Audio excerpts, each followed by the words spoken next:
Best win of the season. The Sixers snapped the 16-game win streak of the Milwaukee Bucks, but more importantly, they just unlocked the key to getting to an NBA Finals. We'll break all of it down here on Philly Take with RB. Perfect.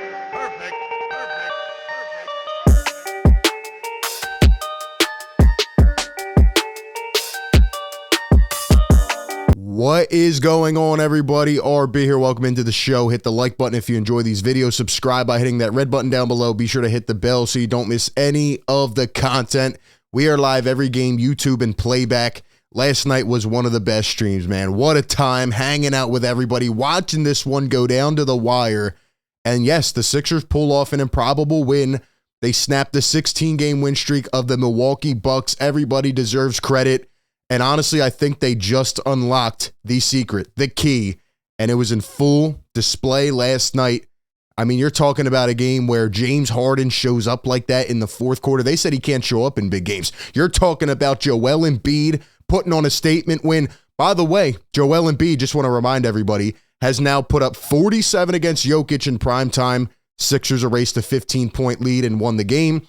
The Sixers erased an 18-point lead against the Milwaukee Bucks. Joel Embiid had 31 in a statement game. Sixers have beat the Bucks twice out of 3 attempts this year, and I just want to put that out there. That should definitely hold weight in the MVP convo. Am I right?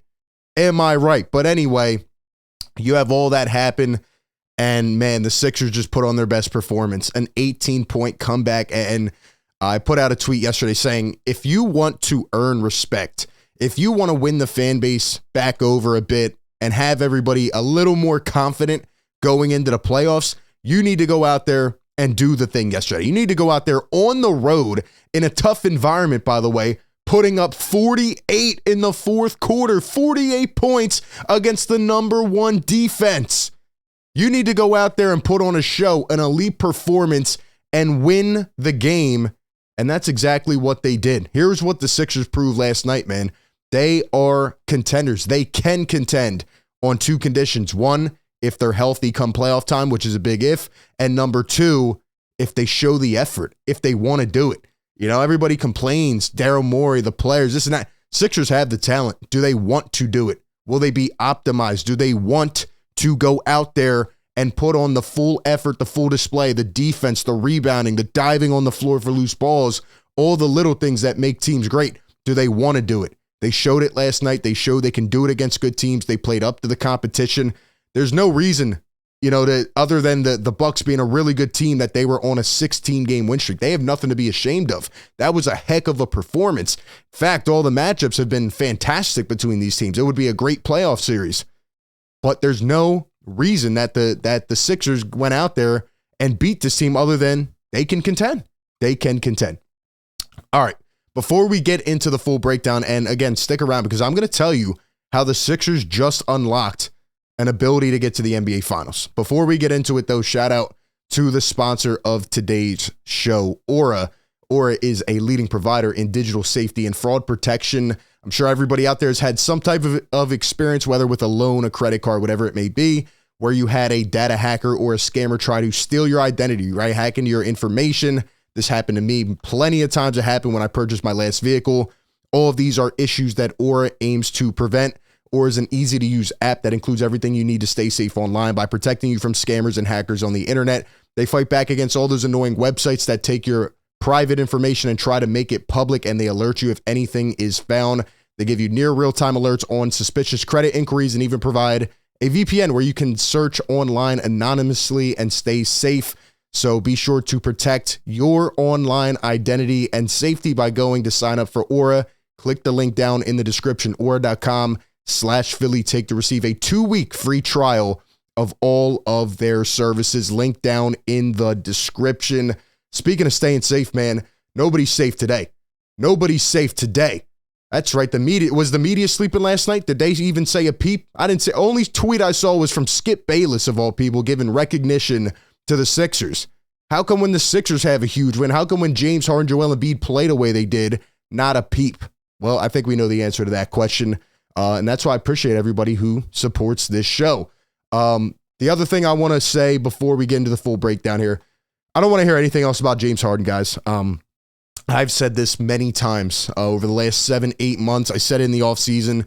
Harden was destined. He was determined to turn it around and have a great season. There's nothing left to say about James Harden. Does he need to show up in the playoffs? Yes.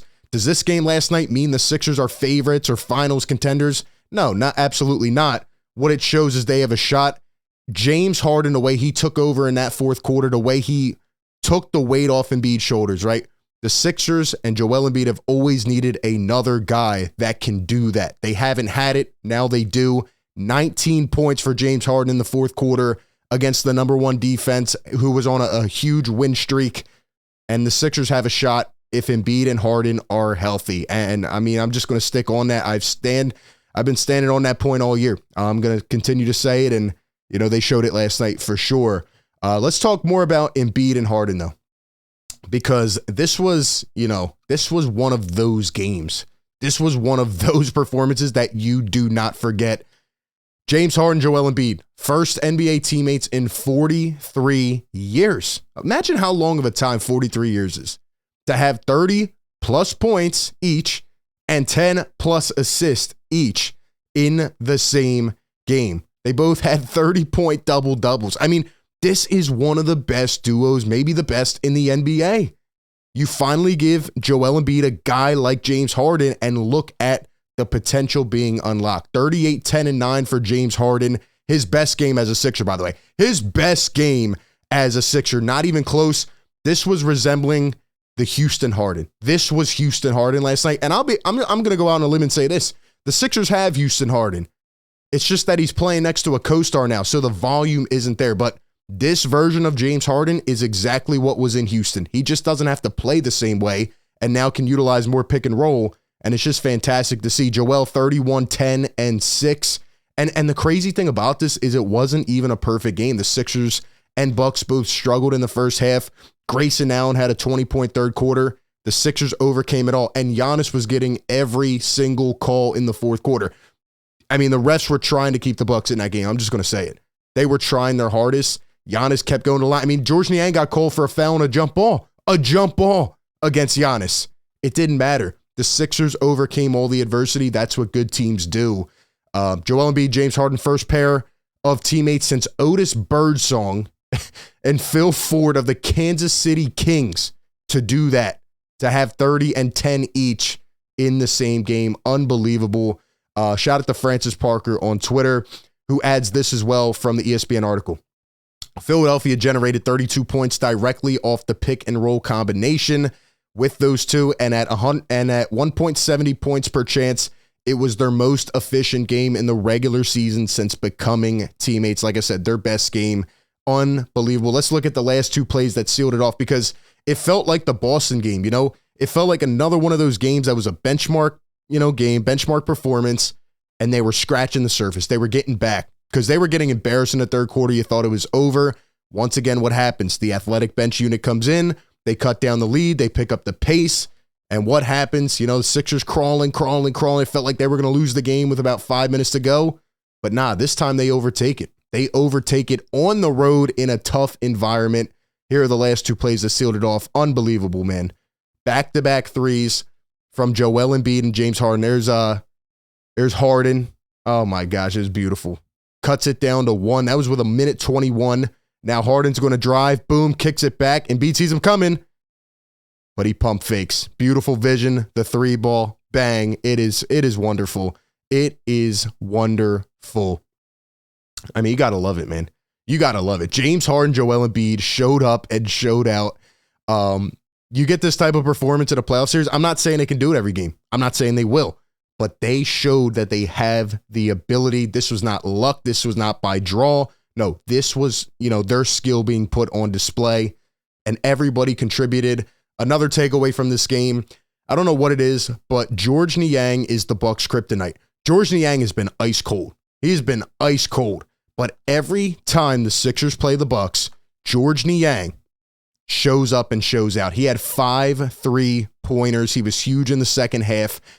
Him and Jalen McDaniel stayed in the game, and this gets me to my other take. And, George Niang was 16, McDaniels with 8. I'm going to say this, and I'm only going to say it once. By the way, the Bucks had 4 starters, 20+. Middleton was coming off the bench 4 starters 20 plus, and they still were able to pull this out. 95 combined between Harden, Embiid, Maxey. You get that trio, man, it is going to be deadly. It's going to be hard to stop. I'm telling you. Maxey's back in his flow. Joel was asked after the game about it. And ever since Joel gave him a little pep talk, he's been back at it. Joel said, yeah, maybe I should be a motivational speaker. But anyway, I need to get this off my chest, man, because, one more point. I'm sorry. Sixers only turned the ball over 6 times. They only turned the ball over 6 times. That's how you win games. You take care of it. Take care of the rock. You don't make stupid decisions. You don't get out of your comfort zone. You play your game and your game only. It was beautiful to see. Again, there's still a lot to clean up, right? The crashing on the drive to the basket, leaving the wide open corner 3. That's how Grayson Allen had 20 points in 1 quarter. That's how he had 20 points in 1 quarter. But at the end of the day, Sixers crawled back. It was beautiful. Great comeback win. Seems like leads are not safe anymore, but the Sixers unlocked the key to getting to the NBA Finals. And here's what it is. PJ Tucker and Tobias Harris were injured. They did not return. So the Sixers were forced to go with a lineup of Maxey, Harden, Embiid, George Niang, Jalen McDaniels.